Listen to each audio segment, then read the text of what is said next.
आणि आता पाहूयात पाऊस पाणी। नाशिकच्या सटाण्यामधील केळझर धरण ओव्हरफ्लो, आरम नदीपात्रामध्ये पाण्याचा विसर्ग सुरू।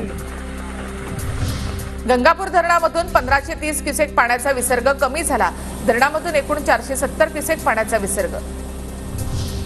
नाशिकमधील सोमेश्वर धबधबा पूर्ण क्षमतेने प्रवाहित। धबधबा परिसरामधील पर्यटकांना काळजी घेण्याच्या सूचना।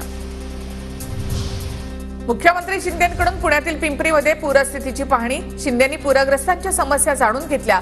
पावसाच्या विश्रांतीनंतर एकतानगरमधील पाणी ओसरलं। सोलापूरमधील उजनी धरण 100% भरलं। धरणामधून 16 दरवाजांमधून 1 लाख क्युसेक भीमा नदीपात्रामध्ये पाण्याचा विसर्ग। भीमा नदीकाठच्या गावांना सतर्कतेचा इशारा।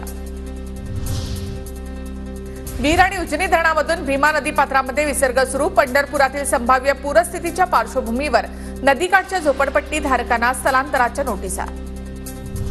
उजनी धरणाच्या 16 दरवाजांमधून भीमा नदीमध्ये विसर्ग। 1 लाख क्युसेक वेगानं विसर्ग सुरू। भीमा नदीकाठच्या नागरिकांना सतर्कतेचा इशारा। नाशिकमधील सोमेश्वर धबधबा पूर्ण क्षमतेने प्रवाहित। धबधबा परिसरातील पर्यटकांना काळजी घेण्याच्या सूचना। नाशिकमधील गोदावरी नदीच्या पाणी पातळीमध्ये वाढ। दुतोंड्या मारुतीच्या बेंबीपर्यंत पुराचं पाणी। गोदाघाट परिसरामधील रहिवाशांना सतर्कतेचा इशारा।